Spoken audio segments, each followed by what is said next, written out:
ശതകോടികളുടെ തട്ടിപ്പിലും കുറ്റകൃത്യങ്ങളിലും മുങ്ങി കേരളം.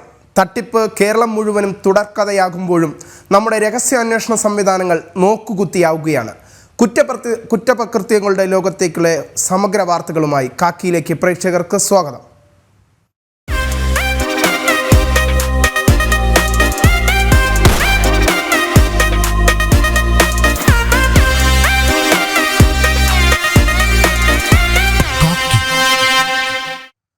കോഴിക്കോട് മുക്കത്ത് പീഡന ശ്രമത്തിനിടെ ഹോട്ടലിൽ നിന്നും ചാടിയ യുവതിയുടെ മരണവുമായി ബന്ധപ്പെട്ട കൂടുതൽ തെളിവുകൾ ഇപ്പോൾ കുടുംബം പുറത്തുവിട്ടു.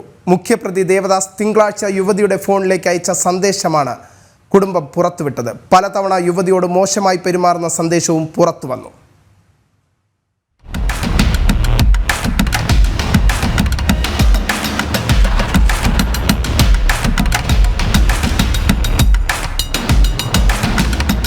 കഴിഞ്ഞ ശനിയാഴ്ചയാണ് മുക്കം മാമ്പറ്റയിലെ സംഗീതം എന്ന ഹോട്ടലിൽ യുവതിക്ക് നേരെ പീഡന ശ്രമം ഉണ്ടായതായി പരാതി ഉയർന്നത്. രാത്രി 11 മണിയോടെ ഹോട്ടലുടമയായ ദേവദാസിനും ജീവനക്കാരായ റിയാസ്, സുരേഷ് എന്നിവർ ചേർന്ന് പീഡിപ്പിക്കാൻ ശ്രമിച്ചു എന്നാണ് യുവതി പോലീസിന് മൊഴി നൽകിയിരിക്കുന്നത്. മൊബൈലിൽ ഗെയിം കളിച്ചുകൊണ്ടിരിക്കുമ്പോഴായിരുന്നു പീഡന ശ്രമം.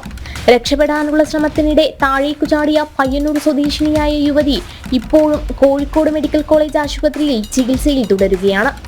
ഇതിനു പിന്നാലെ പ്രതികൾ ഒളിവിൽ പോവുകയായിരുന്നു.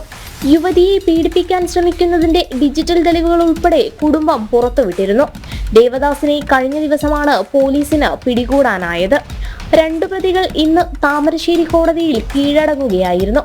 പ്രതികളെ കോടതി റിമാൻഡ് ചെയ്തിരിക്കുകയാണ്. ജനം, കോഴിക്കോട്. ബാലരാമപുരം ദേവേന്ദു കൊലക്കേസിൽ മൊഴിമാറ്റി കേസന്വേഷണം താളം തെറ്റിച്ച് പ്രതി ഹരികുമാർ. തെളിവെടുപ്പിനിടയിലും മൊഴിമാറ്റം തുടർന്ന് പ്രതി 3 ദിവസത്തേക്കുള്ള കസ്റ്റഡി അവസാനിക്കാനിരിക്കെയാണ് ദുരൂഹത തുടരുന്നത്.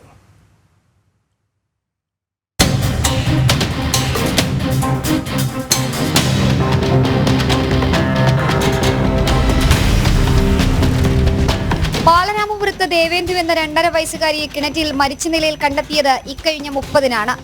മരണം കൊലപാതകമെന്ന് തെളിഞ്ഞതോടെ പ്രതി ഹരികുമാർ എന്ന് സ്ഥിരീകരിച്ചു. എന്നാൽ തെളിവെടുപ്പിനിടയിലും പ്രതി മൊഴി മാറ്റുകയാണ്.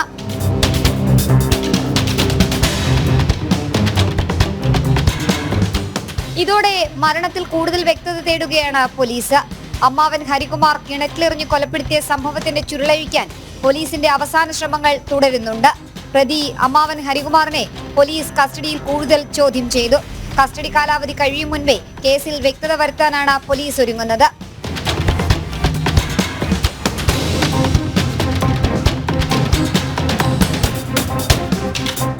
പ്രാഥമിക തെളിവെടുപ്പും ചോദ്യം ചെയ്യലും പൂർത്തിയാക്കി. ഹരികുമാറിന് മാനസിക പ്രശ്നങ്ങളില്ലെന്ന് തിരുവനന്തപുരം മെഡിക്കൽ കോളേജ് ആശുപത്രിയിലെ ഡോക്ടർമാർ സ്ഥിരീകരിച്ചു. ഈ റിപ്പോർട്ട് ഉടൻ കോടതിയിൽ ഹാജരാക്കും.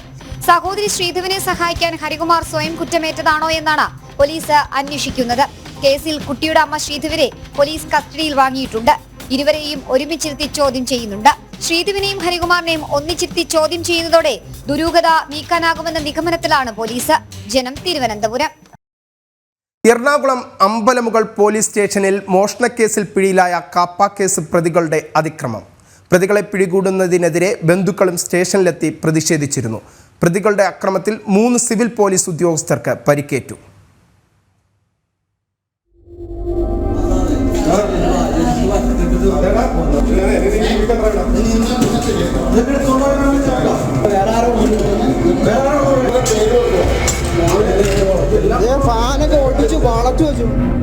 നിർമ്മാണം നടന്നു വന്ന ഫ്ളാറ്റിൽ നിന്ന് ഇന്നലെ രാത്രി ശബ്ദം കേട്ട് അയൽവാസികൾ പോലീസിനെ വിവരമറിയിക്കുകയും തുടർന്ന് പോലീസ് എത്തി അഖിൽ ഗണേഷ്, അജിത് ഗണേഷ്, ആദിത്യൻ എന്നിവരെ കസ്റ്റഡിയിലെടുക്കുകയുമായിരുന്നു. ഈ സമയത്ത് പ്രതികൾ പോലീസുകാരെ അസഭ്യം പറയുകയും ആക്രമിക്കാൻ ശ്രമിക്കുകയും ചെയ്തു.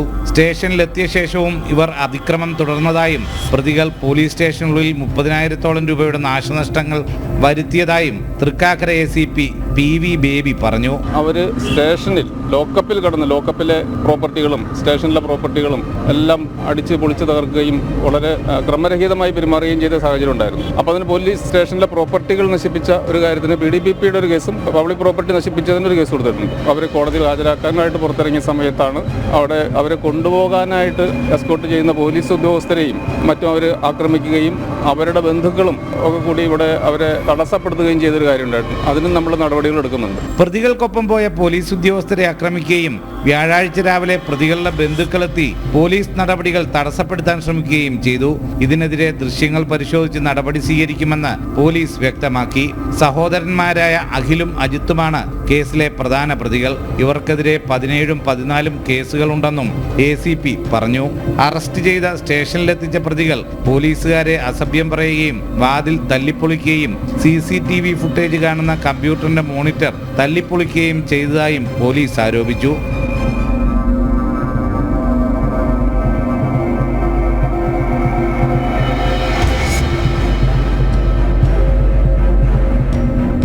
വ്യാഴാഴ്ച രാവിലെ കോടതിയിൽ ഹാജരാക്കുന്നതിനുള്ള നടപടികളുടെ ഭാഗമായി ഇവരെ വൈദ്യപരിശോധനയ്ക്ക് കൊണ്ടുപോകുന്നതിനിടെയാണ് പ്രതികളുടെ ബന്ധുക്കൾ സ്റ്റേഷനിലെത്തിയത്. യുവാക്കൾ നിരപരാധികളാണെന്നും അന്യായമായാണ് പിടികൂടിയതെന്നും പറഞ്ഞിവർ പ്രതിഷേധിച്ചു. ഇതോടെ പ്രതികൾ വീണ്ടും പോലീസുകാർക്ക് നേരെ തിരിഞ്ഞു. ഫ്ളാറ്റ് ഉടമ പരാതി നൽകിയിട്ടുള്ളതായി പോലീസും പറയുന്നു. ജനം, കൊച്ചി. സീഡ് സൊസൈറ്റി തട്ടിപ്പിൽ മുഖ്യപ്രതി അനന്തു കൃഷ്ണനെ പോലീസ് കസ്റ്റഡിയിൽ വിട്ടു.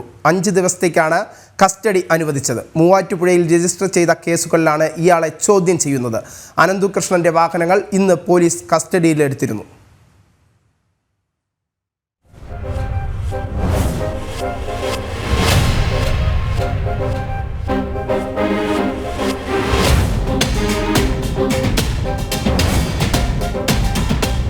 മൂവാറ്റുപുഴ പോലീസ് സ്റ്റേഷനിൽ രജിസ്റ്റർ ചെയ്ത കേസിൽ ജുഡീഷ്യൽ കസ്റ്റഡിയിലായിരുന്നു അനന്തു കൃഷ്ണൻ. ഇയാളെ കൂടുതൽ ചോദ്യം ചെയ്യാനും തെളിവെടുപ്പടക്കം പൂർത്തീകരിക്കാനുമാണ് പോലീസ് കസ്റ്റഡിയിൽ വാങ്ങിയത്.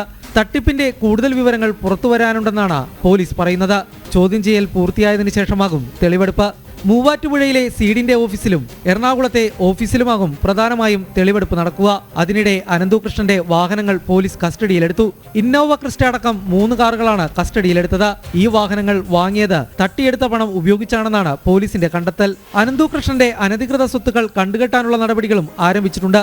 തട്ടിപ്പിലൂടെ ഇടുക്കിയിൽ വാങ്ങിക്കൂട്ടിയ കോടികളുടെ ഭൂസ്വത്തുക്കൾ ഇവയാണ് കണ്ടുകെട്ടുക.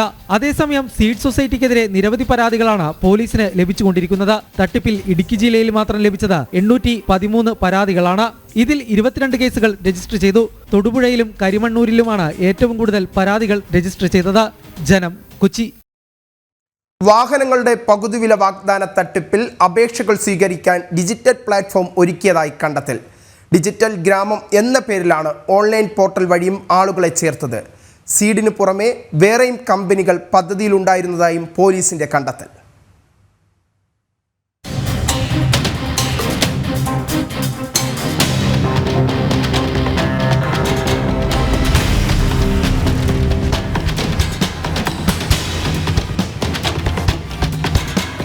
പകുതി വിലയ്ക്ക് ഇരുചക്രവാഹനം വാഗ്ദാനം ചെയ്തുള്ള തട്ടിപ്പിന്റെ വ്യാപ്തി വലുതാണെന്ന് വ്യക്തമാവുകയാണ്.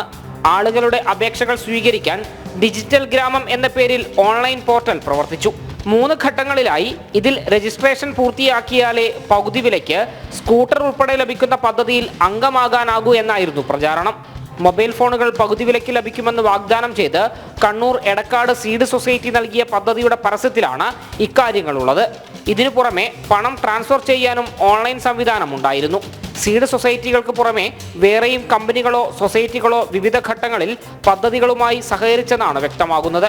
അതേസമയം തട്ടിപ്പിനിരയായവരുടെ എണ്ണം വർദ്ധിക്കാനാണ് സാധ്യത. സംഭവത്തിൽ പോലീസ് അന്വേഷണം തുടരുകയാണ്. ജനം, കണ്ണൂർ.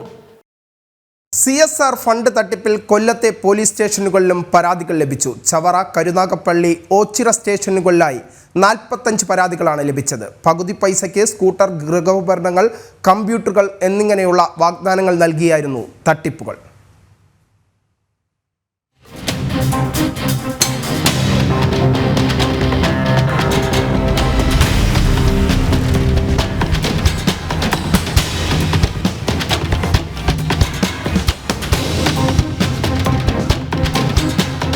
ഓരോ പഞ്ചായത്തിലും കമ്മിറ്റികൾ രൂപീകരിച്ചായിരുന്നു തട്ടിപ്പ് നടത്തി വന്നത്. വാഗ്ദാനങ്ങളിൽ വീണത് നിരവധി പേർ. സംഭവം തട്ടിപ്പാണെന്ന് മനസ്സിലായതോടെയാണ് പരാതികളുമായി ആളുകൾ എത്തി തുടങ്ങിയത്. കൊല്ലത്ത് ചവറ പോലീസ് സ്റ്റേഷനിൽ മാത്രം ലഭിച്ചത് 40ഓളം പരാതികൾ. കൂടാതെ കരുനാഗപ്പള്ളിയിലും ഓച്ചിറയിലും പരാതിക്കാരെത്തിയിരുന്നു. ഒപ്പം കേസിൽ അറസ്റ്റിലായ അനന്തകൃഷ്ണൻ നേതൃത്വം നൽകിയ സ്വീഡ് ഏജൻസിയുടെ ചുമതലക്കാരൻ കരുനാഗപ്പള്ളി തഴവ സ്വദേശി മുഹമ്മദ് നൌഫലും പോലീസിനെ സമീപിച്ചു. 3 മാസം പറഞ്ഞ പ്രോജക്റ്റുകൾ 4 മാസം കഴിഞ്ഞിട്ട് 4.5 മാസത്തോട് അടുക്കുമ്പോഴും കിട്ടാതാവുകയും ഈ വാർത്തകളിലൊക്കെ ഇത് തട്ടിപ്പാണെന്ന് വരികയും ചെയ്യുന്ന സാഹചര്യത്തിലാണ് നമ്മളും പറ്റിക്കപ്പെട്ടു എന്ന് മനസ്സിലാവുന്നതും അത് പരാതിയിലേക്ക് നയിക്കുന്നതും. കഴിഞ്ഞ ദിവസം ACPക്ക് കരുനാഗപ്പള്ളി ACPക്ക് പരാതി നൽകിയിരുന്നു. അത് SHOയുടെ പരിധിയിലേക്ക് ട്രാൻസ്ഫർ ചെയ്തിട്ടുണ്ട്. ആരും വിശ്വസിക്കുന്ന തരത്തിലായിരുന്നു കാര്യങ്ങൾ. എല്ലാം ഘട്ടം ഘട്ടമായി നടന്നു. ആദ്യഘട്ടത്തിൽ പകുതി വിലയ്ക്ക് സാമഗ്രികൾ ലഭിച്ചിരുന്നു. പിന്നീട് അത് നിലച്ചു. ഇതോടെ കോഓർഡിനേറ്റർമാരും കുടുങ്ങി. ഇപ്പോഴും സത്യം പറഞ്ഞാൽ തട്ടിപ്പാണ് എന്ന് വിശ്വസിക്കാൻ കഴിയാത്ത ഒരു സാഹചര്യത്തിലാണ് ഞങ്ങൾ നിൽക്കുന്നത്. കാരണം അത്രയും സിസ്റ്റമാറ്റിക് ആയിട്ട് വെബ് പോർട്ടൽ മുഖാന്തരം ഓരോ സ്റ്റെപ്പ് വെരിഫിക്കേഷനുകളും ഒക്കെ നടത്തിയാണ് ഈ അപ്ലിക്കേഷൻ സ്വീകരിച്ചിട്ടുള്ളത്. പ്രമുഖ വ്യക്തികൾ നേതൃത്വം കൊടുക്കുന്ന സംഘടനയാണെന്ന് കരുതിയാണ് പലരും ഈ പ്രവർത്തനത്തിന്റെ ഭാഗമായത്. എന്നാൽ മാസങ്ങൾക്ക് മുൻപേ പ്രമുഖരെല്ലാം തലപ്പത്ത് നിന്നും ഒഴിഞ്ഞു. ഇക്കാര്യം അവർ വെളിപ്പെടുത്തിയതോടെയാണ് കാര്യങ്ങൾ കൈവിട്ടുപോയത്. നിലവിൽ പരാതികൾ ലഭിച്ചെങ്കിലും പോലീസ് കേസെടുത്തിട്ടില്ല. പരാതിക്കാരുടെ മൊഴി രേഖപ്പെടുത്തിയ ശേഷം കേസെടുക്കാനാണ് തീരുമാനം. തട്ടിപ്പിനിരയായ നിരവധി പേർ ഇതിനോടകം തന്നെ വെളിപ്പെടുത്തലുമായി മുന്നോട്ട് വന്നിട്ടുണ്ട്. ജനം, കൊല്ലം. ധനുവച്ചപുരത്തെ മരണപ്പെട്ട സെലീനാമ്മയുടെ മരണത്തിൽ ദുരൂഹതയേറുന്നു. പോസ്റ്റ്മോർട്ടത്തിന് ശേഷം മൃതദേഹം വീണ്ടും സംസ്കരിച്ചുവെങ്കിലും സംശയങ്ങൾ തുടരുകയാണ്. ഒറ്റയ്ക്ക് താമസിക്കുന്ന സെലീനാമ്മയെ 17-ന് വൈകിട്ടാണ് വീട്ടിലെ മുറിയിൽ മരിച്ച നിലയിൽ കണ്ടെത്തിയത്.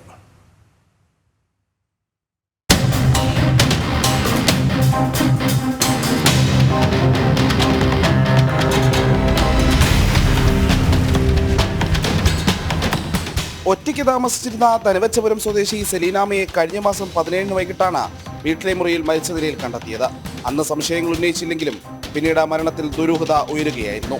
RDOയുടെ നിർദ്ദേശാനുസരണം സംസ്കാരശേഷം കല്ലറ പൊളിച്ച പരിശോധനയും നടത്തി. എന്നാൽ ഇൻക്വസ്റ്റിൽ പ്രത്യക്ഷത്തിൽ ഒന്നും കണ്ടെത്താനായില്ലെന്ന് നെയ്യാറ്റിൻകര DYSP S ഷാജി മാധ്യമങ്ങളോട് പറഞ്ഞിരുന്നു. എന്നിട്ടും മരണത്തിലെ ദുരൂഹത ഇപ്പോഴും തുടരുകയാണ്.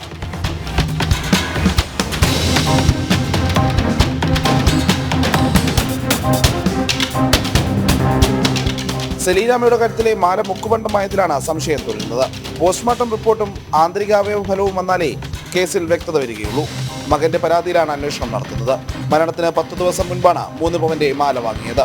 ഇത് മുക്കുബണ്ഡമായതിനും വ്യക്തത തേടുകയാണ് പോലീസ്.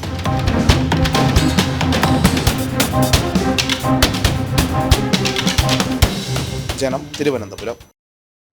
കോഴിക്കോട് മെഡിക്കൽ കോളേജിലെ റാഗിംഗ് പരാതിയിൽ 11 MBBS വിദ്യാർത്ഥികൾക്ക് സസ്പെൻഷൻ. പ്രിൻസിപ്പൽ നിയോഗിച്ച 5-അംഗ അന്വേഷണ സമിതിയുടെ റിപ്പോർട്ടിന്റെ അടിസ്ഥാനത്തിലാണ് സസ്പെൻഷൻ. സീനിയർ വിദ്യാർത്ഥികൾ മാനസികമായും ശാരീരികമായും ഉപദ്രവിച്ചെന്നായിരുന്നു 1-ാം വർഷ MBBS വിദ്യാർത്ഥികളുടെ പരാതി.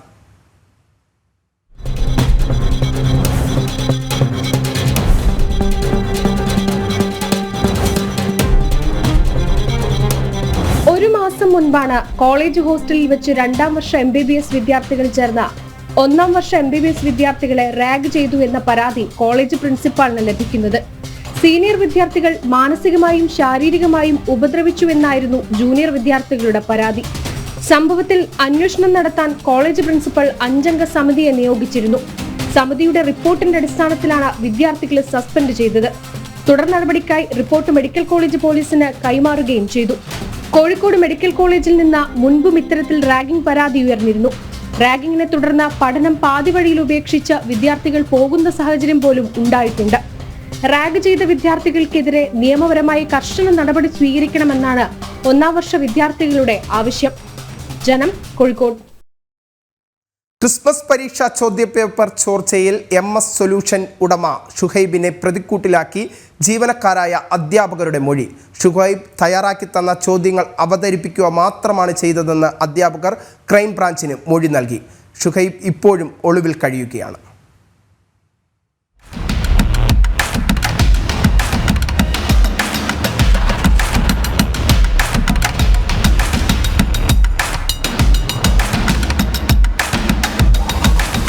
പത്താം ക്ലാസ് ഇംഗ്ലീഷ് പരീക്ഷയുടെയും +1 കണക്ക് പരീക്ഷയുടെയും ചോദ്യങ്ങളാണ് ചോർന്നത്. ചോദ്യങ്ങൾ അതേപടി ആവർത്തിക്കുകയും മാറിയ പാറ്റേൺ അടക്കം അതേപോലെ MS സൊല്യൂഷൻ പുറത്തുവിടുകയും ചെയ്തിരുന്നു. യൂട്യൂബ് ചാനലിന് ചോദ്യങ്ങൾ എവിടെ നിന്ന് ലഭിച്ചു എന്നതിന് മാസങ്ങൾക്കിപ്പുറവും ഒരു വ്യക്തത വന്നിട്ടില്ല. നിരവധി പേരെ ചോദ്യം ചെയ്തെങ്കിലും ചോദ്യങ്ങളുടെ ഉറവിടത്തിന് മാത്രം ഉത്തരമായിട്ടില്ല. വിദ്യാഭ്യാസ വകുപ്പിലെ ഉദ്യോഗസ്ഥരടക്കം സംശയമുനയിലുമാണ്. ചാനൽ സിഇഒ ഷുഹൈബിനെ ചോദ്യം ചെയ്താൽ മാത്രമേ ഇതിൽ വ്യക്തത വരൂ എന്നാണ് അന്വേഷണ സംഘം പറയുന്നത്. അറസ്റ്റിലായ 2 അധ്യാപകർക്കും ചോദ്യപേപ്പർ ലഭിച്ചതിനെക്കുറിച്ച് അറിവില്ല. ഇലക്ട്രോണിക് ഉപകരണത്തിന്റെ ഫോറൻസിക് പരിശോധനാ റിപ്പോർട്ടും ലഭിക്കേണ്ടതുണ്ടെന്നും ക്രൈംബ്രാഞ്ച് വ്യക്തമാക്കി. ഒളിവിൽ കഴിയുന്ന ഷുഹൈബിനെ കണ്ടെത്താൻ കഴിയാത്തത് വലിയ വിമർശനങ്ങൾക്ക് ഇടയാക്കിയിട്ടുണ്ട്.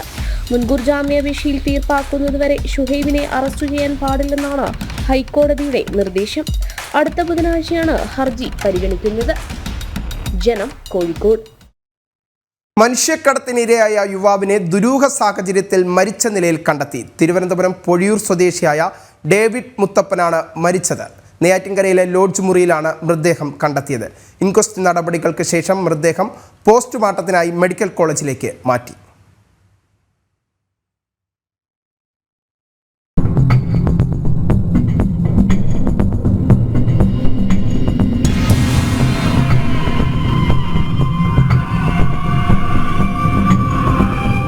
നെയ്യാറ്റിൻകര ബസ് സ്റ്റാൻഡിന് സമീപത്തെ ലോഡ്ജ് മുറിയിൽ ഇന്ന് ഉച്ചയോടെയാണ് ഡേവിഡ് മുത്തപ്പനെ മരിച്ച നിലയിൽ കണ്ടെത്തിയത്. കട്ടിലിൽ മരിച്ച നിലയിലായിരുന്നു മൃതദേഹം. സമീപത്ത് മദ്യക്കുപ്പികളടക്കം ഉണ്ടായിരുന്നതായും പോലീസ് പറഞ്ഞു. കഴിഞ്ഞ ദിവസമാണ് ഡേവിഡ് ലോഡ്ജിൽ മുറിയെടുത്തത്. മകനെ കാണാത്തതിനെ തുടർന്ന് രക്ഷിതാക്കൾ ഹോട്ടലിലെത്തിയിരുന്നു. തുടർന്ന് നടത്തിയ തെരച്ചിലാണ് മൃതദേഹം കണ്ടെത്തിയത്. മുറി അകത്തുനിന്ന് പൂട്ടിയിട്ടുണ്ടായിരുന്നില്ല.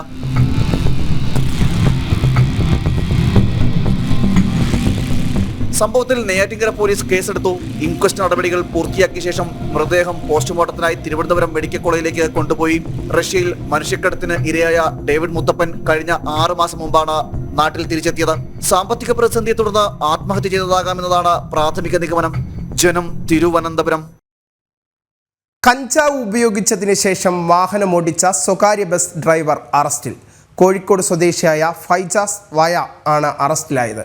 ബസ് തടഞ്ഞു നിർത്തിയാണ് ഇയാളെ പോലീസ് പിടികൂടിയത്.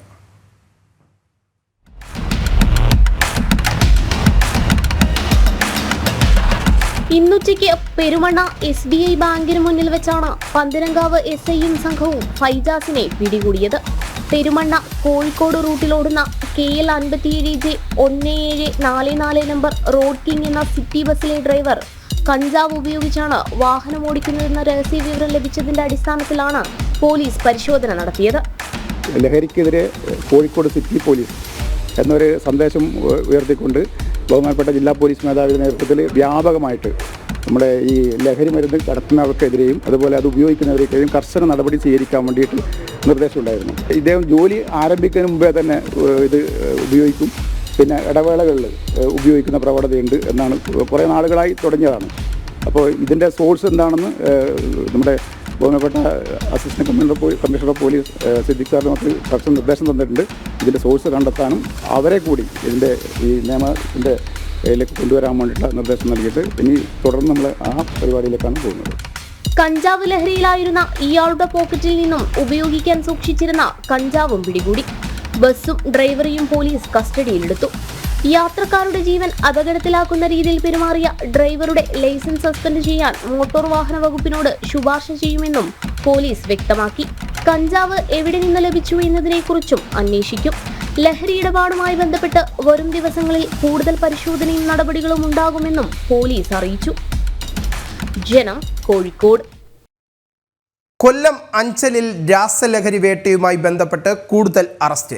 അമ്മയും മകനും സുഹൃത്തും ഉൾപ്പെടെ 3 പേരെയാണ് അഞ്ചൽ പോലീസ് അറസ്റ്റ് ചെയ്തത്. ഇതോടെ കേസിൽ അറസ്റ്റിലായവരുടെ ആകെ എണ്ണം 6 ആയി.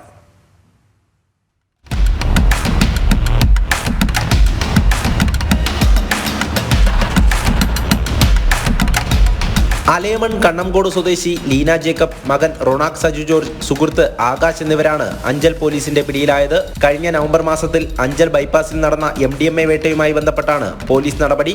അന്ന് 84 ഗ്രാം MDMAയുമായി 2 പേർ പിടിയിലായിരുന്നു. കേസിൽ കഴിഞ്ഞ ദിവസം പിടിയിലായ പ്രദീപ് ചന്ദ്രനെ ചോദ്യം ചെയ്തതിൽ നിന്നുമാണ് ലീന ഉൾപ്പെടെ 3 പേരെ കുറിച്ച് പോലീസിന് വിവരം ലഭിച്ചത്. തുടർന്ന് 3 പേരെയും കസ്റ്റഡിയിലെടുത്തു. പ്രദീപിന് MDMA കടത്താൻ സാമ്പത്തിക സഹായം ചെയ്തതും ഒളിവിൽ കഴിയുവാനുള്ള സൗകര്യങ്ങൾ ഒരുക്കി നൽകിയതും ലീനയാണ്. മാത്രമല്ല പ്രതികളുടെ മയക്കുമരുന്ന് ഇടപാടിനെ കുറിച്ചുള്ള കൃത്യമായ വിവരങ്ങൾ ലീനയ്ക്ക് അറിയാമായിരുന്നു. ബംഗളൂരുവിൽ അനസ്തേഷ്യ ടെക്നീഷ്യൻ വിദ്യാർത്ഥിയായ ലീനയുടെ മകൻ റോണക്കാണ് പ്രധാന ഇടനിലക്കാരനെന്നും പോലീസ് പറയുന്നു. 25/11/2022 86 ഗ്രാം MDMA രണ്ടുപേരെ പിടിക്കുകയും അന്ന് കേസ് രജിസ്റ്റർ ചെയ്യുകയും ചെയ്തിട്ടുള്ളതാണ്.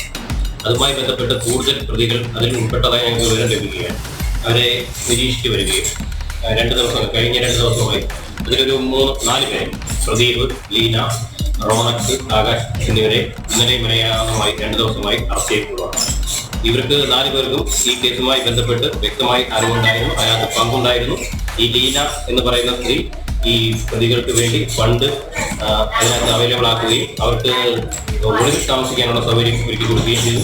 റോണക്കിന്റെ സുഹൃത്തായ ആകാശ് മയക്കുമരുന്ന് കടത്താൻ കൂട്ടുനിന്നുവെന്നും പോലീസ് കണ്ടെത്തി. റോണക്കിനെതിരെ കഞ്ചാവ് കൈവശം വച്ചതിന് 5 എക്സൈസ് സംഘം മുമ്പ് കേസെടുത്തിട്ടുണ്ട്. അറസ്റ്റ് രേഖപ്പെടുത്തിയ പ്രതികളെ കോടതിയിലേക്ക് കൊണ്ടുപോകുന്നതിനിടെ ദൃശ്യങ്ങൾ പകർത്താൻ ശ്രമിച്ച മാധ്യമപ്രവർത്തകർക്ക് നേരെ കയ്യേറ്റ ശ്രമവും ഭീഷണിയും ഉണ്ടായി. 3 പ്രതികളെയും പുനലൂർ കോടതിയിൽ ഹാജരാക്കി റിമാൻഡ് ചെയ്തു. കേസിൽ കൂടുതൽ പേർക്ക് പങ്കുണ്ടോ എന്നത് പോലീസ് അന്വേഷിച്ചു വരികയാണ്. ജനം, കൊല്ലം. കല്ലൂർ സ്റ്റേഡിയത്തിലെ ഹോട്ടലിൽ സ്റ്റീമർ പൊട്ടിത്തെറിച്ച് ഒരാൾ മരിച്ചു. ഹോട്ടൽ ജീവനക്കാരനായ പശ്ചിമ ബംഗാൾ സ്വദേശി സുമിതാണ് മരിച്ചത്. 4 പേർക്ക് പരിക്കേറ്റു. വൈകിട്ട് 4 മണിയോടെയാണ് ഐ ഡെയിലി കഫേ ഹോട്ടലിൽ അപകടമുണ്ടായത്.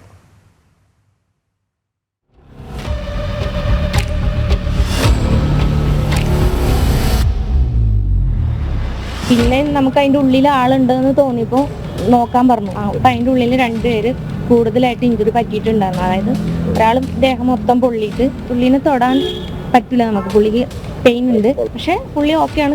നടന്ന് കിടക്കാൻ വന്നു. പുള്ളി വേദന കൊണ്ട് അലറി കരയുവാണെങ്കിലും പുള്ളി ഇപ്പുറത്തോട്ട് കടന്നു വന്നു. പിന്നെ ഞങ്ങൾ വീശിയൊക്കെ കൊടുത്തു. പിന്നെയും നോക്കാൻ പറഞ്ഞപ്പോൾ അതിൻ്റെ ഉള്ളിൽ ഒരാളും കൂടി ഉണ്ടായി. അത് ഹെഡ് ഇഞ്ചുറി പറ്റിയിട്ട് പുറത്തേക്ക്, അതായത് എടുത്തോണ്ട് പുറത്തേക്ക് വന്നെങ്കിലും പുള്ളി ആകെ ബ്ലഡ്, കുറേ ബ്ലീഡിംഗ് ഒക്കെ ആയിട്ട് അവിടെ നിൽക്കാണ്. വിവിധ ഭക്ഷണത്തൊഴിലാളികളായ നൂബി, ലുലു, ഇഹ്യാൻ അലി, കിരൺ എന്നിവരാണ് പരിക്കേറ്റ് ചികിത്സയിലുള്ളത്. ഉഗ്രശബ്ദത്തോടെയായിരുന്നു ഹോട്ടലിന്റെ അടുക്കള ഭാഗത്ത് പൊട്ടിത്തെറിയുണ്ടായത്. പൊള്ളലേറ്റും മുറിവേറ്റും പരിക്കേറ്റ നിലയിൽ കണ്ടെത്തിയവരെ സമീപത്തുണ്ടായിരുന്നവർ ആശുപത്രിയിൽ എത്തിക്കുകയായിരുന്നു. ഈ സമയം കടയിൽ ഭക്ഷണം കഴിക്കാൻ നിരവധി പേരുണ്ടായിരുന്നു. അടുക്കള ഭാഗത്ത് ജോലി ചെയ്തവർക്കാണ് പരിക്കേറ്റത്. കടയുടെ മുൻഭാഗത്തേക്കോ സമീപ കടകളിലേക്കോ സ്ഫോടനത്തിന്റെ വലിയ ആഘാതം എത്താതിരുന്നതിനാൽ കൂടുതൽ അപകടം ഒഴിവായി. ഫോറൻസിക് പരിശോധന നടത്തുമെന്നും സുരക്ഷാ വീഴ്ച പരിശോധിക്കുമെന്നും പോലീസ് അറിയിച്ചു. സുരക്ഷാ കാര്യങ്ങളൊക്കെ പരിശോധിക്കേണ്ടിയിരിക്കുന്നത് ഈ ബോയിലറുമായിട്ട് ബന്ധപ്പെട്ട് കൺസേൺ ഡിപ്പാർട്ട്മെന്റിന്റെ പരിശോധന കഴിഞ്ഞാൽ മാത്രമാണ് എന്താണ് ഇതിന് കാരണമെന്ന് നമുക്ക് അറിയാൻ കഴിയും. ഗ്യാസ് സിലിണ്ടർ കാര്യങ്ങളുണ്ടായിരുന്നു, പക്ഷേ അത് ബ്ലാസ്റ്റ് ആയിട്ടില്ല. ഈ പറഞ്ഞ ബോയിലറുമായിട്ട് ബന്ധപ്പെട്ട് ബോയിലറാണ് പൊട്ടിത്തെറിച്ചത്. ഹോട്ടലിന്റെ മുൻഭാഗത്തെ മേശയിൽ രക്തം തളംകെട്ടി നിൽക്കുകയാണ്. ആദ്യം സിലിണ്ടറുകൾ പൊട്ടിത്തെറിച്ചതാണെന്നായിരുന്നു കരുതിയത്. ജനം, കൊച്ചി. പണം തിരികെ വേണമെന്നാവശ്യപ്പെട്ട് കോൺഗ്രസ് ഭരിക്കുന്ന കണ്ണൂർ ചക്കാരക്കൽ സൊസൈറ്റിയിലെത്തി പ്രതിഷേധിച്ച് നിക്ഷേപകർ. നിക്ഷേപ തുക തിരിച്ചു നൽകുന്നത് സംബന്ധിച്ച് കൃത്യമായ സമയവും തീയതിയും അറിയിക്കാത്തതിനെ തുടർന്നാണ് നിക്ഷേപകർ പ്രതിഷേധിച്ചത്. ഒടുവിൽ ഫെബ്രുവരി 20-ന് തുക മടക്കി നൽകാൻ നടപടി സ്വീകരിക്കുമെന്ന് തീരുമാനമുണ്ടായതോടെ നിക്ഷേപകർ മടങ്ങുകയായിരുന്നു.